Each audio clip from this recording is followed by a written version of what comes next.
Folks, let's talk about how absolutely awful this Trump economy has been. Some new numbers came out today. The Labor Department released some numbers. It turns out U.S. employers added nearly 1 million fewer jobs than was initially reported. A new analysis about hiring for the year ending in March was overstated by about 911,000 jobs, the most significant downward revision on record. The Bureau of Labor Statistics revised the prior 2 months' data showing employers actually shed 13,000 jobs in May, a loss that marks the first monthly decline since December 2020. Bottom line, what this tells us, Mustafa, is this economy sucks. And Donald Trump, many people, he was elected because of the economy. Well, guess what? We tried to tell folks that he was not going to be great for the economy. And so his tariffs are showing us that had a more devastating impact on the economy even earlier than expected.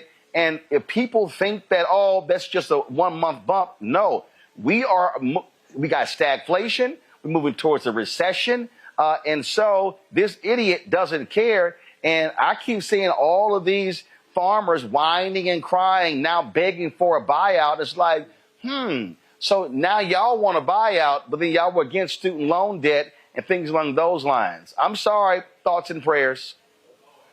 Yeah, exactly. You know, when they kept telling us that the economy was strong, I was thinking, where is the economy strong? Because you miss almost 1 million jobs and still flex like you bald.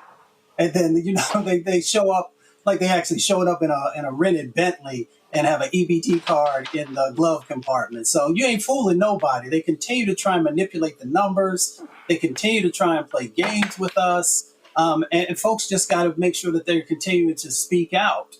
Because I ain't never seen nobody lose that many jobs before. If you lose that many jobs, if I lose one job, my mama going to be knocking on my front door talking about you need to find out where that job is at. So we just got to stop allowing these games to be played. We got to also understand that, you know, when they're hurting people, they're actually changing dynamics as others have shared, you know, for generation upon generation. One, we got to call it out. Two, we got to make sure that we're also investing in our communities because we know that they're not going to do it. And three, it is tied to your vote. Once again, all of last year, we talked about your vote, how important it was for the economy, for a number of other things. And I don't know if people took us serious or not, but now you're seeing how it plays out.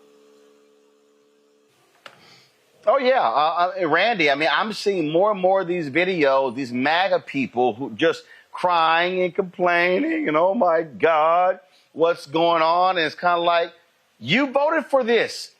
In fact, one California town, 64% of this town voted for Donald Trump. Now they're crying because their rural hospital is shut down. We told you. Yeah, they thought they were immune. They thought that they had the complexion for the protection, but not with this economy. You think about it, 22,000 jobs, new jobs last month, which is abysmal. Typically, you want to see about 100,000 to keep up with the population. But this man and his policies is ruining the economy.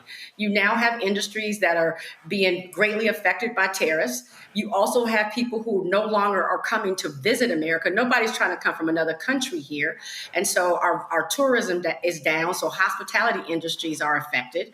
You also have where we have lost our workforce because, you know, capitalism, you need a workforce that you don't have to pay as much for it to run. People don't want to say that will take these low wage jobs. So that's why these farmers are also struggling because they chased off the workforce. They either sent them out or sent them into hiding. And so his policies have real effects. And these policies are what they voted for, but they thought that they would be protected, that their whiteness was going to protect them for these terrible policies that he said he was going to do. But they were so ignorant and they're so enamored by that man that it seems like they don't listen. But I bet you one thing, their pockets are going to make them listen. Their being hungry is going to make them listen. Not having a place to eat is going to make them, to live is going to make them listen. But it's having a real impact. This economy sucks and there's no other way to say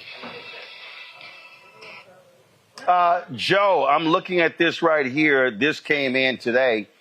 3 rural hospitals in Virginia are shutting down. Augusta Health said that it's a response to the One Big Beautiful Bill Act and the resulting realities for healthcare delivery. And so, guess what? A lot of those MAGA wave flagging folks in rural Virginia, hello, say goodbye to your hospital, all because of Donald Trump and his policies. Say goodbye to your hospital and then say hello to increased hospital expenses, increased medical care expenses for all of us, even those of us that are insured. People that are in emergency care that can't get regular primary care, they're going to show up somewhere. That's going to be covered, quote covered, but ultimately it has to be paid for. And so that's going to continue a vicious, terrible cycle. We're going to become sicker, right? Less people are going to go to the hospital. By the time they go to the hospital, it's going to cost more, be more on an emergency basis. And it's going to continue this cycle that's going to cost more money for all of us, right? Healthcare is not going to go down. It's not going to be more expensive. You're not going to have better outcomes when people in rural areas can't get care, when there's more crowded hospitals in other areas, or because there's less hospitals in a rural or some other area, you're going to have more people seeking care. You're going to have a whole lot of chaos that's going to result. And it's going to continue. And it's going to be very, very hard to unwind. It's very hard because eventually what will happen is what's starting to happen. You see with the loss of jobs that the economy is contracting. The economy is contracting. We won't be able to turn this around and bring money back to bear that we have lost because the economy is contracted. People aren't shopping, people aren't buying, et cetera, et cetera, et cetera. So it's going to continue to be this cycle that's going to continue to affect those that are the least of us, and those of us that thought we had our thing on a string. Those of us that thought that we were doing well and that Trump was our guy are going to suffer a very, very severe situation, and there's going to be no sympathy forthcoming related to it. Again, we told all these people this is going to happen. And Randy, to your point, they thought it was going to be somebody else. They thought, oh, we're going to own the libs. And it's like, you're an idiot because it's going to impact you. The grocery prices, the food prices.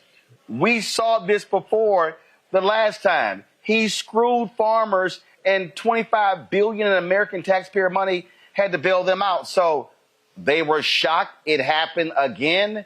It's just called a sequel if this was Hollywood. Well, their racism makes them blind to logic.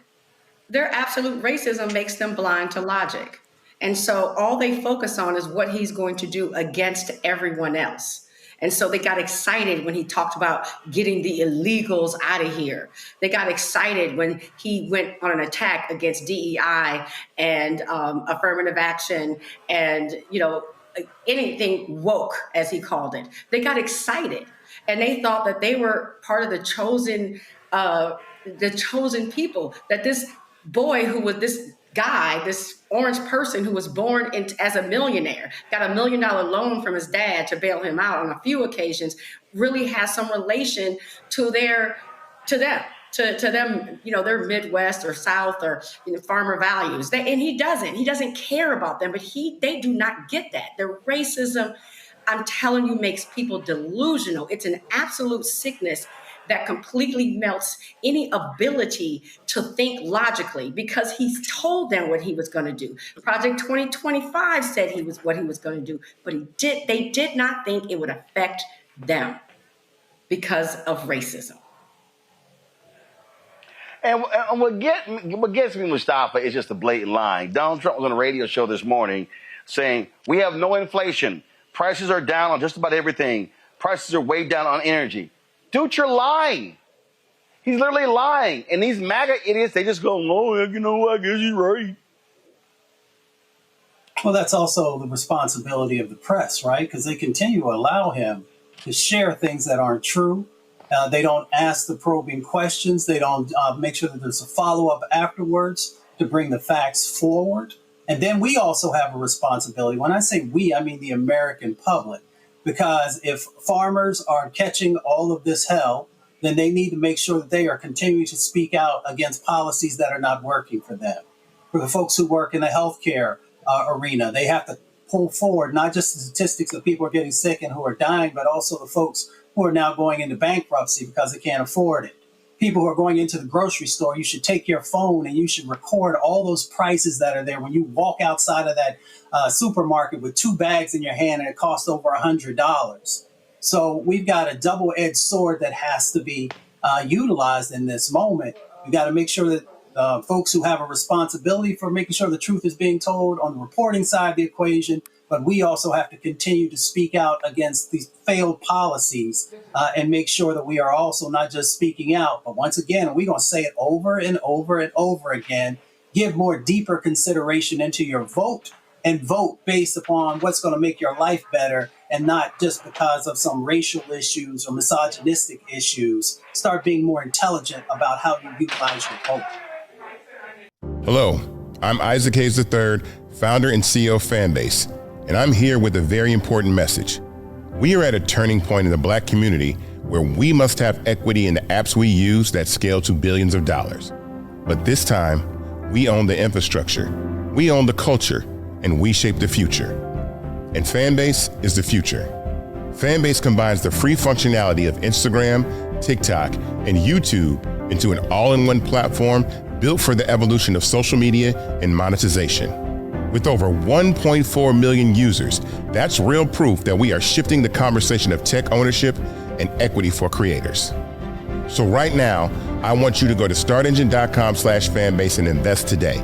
The minimum to invest is $399. That gets you 60 shares of stock in Fanbase at $665 a share. This marks a turning point in Black ownership of social media. If we don't take this opportunity to own social media right now, we will always be customers to our own creations. And that can't go on. So once again, go to startengine.com/fanbase and invest today. We must own the platforms where our voices live, our stories matter, and where our culture drives the world. Thank you.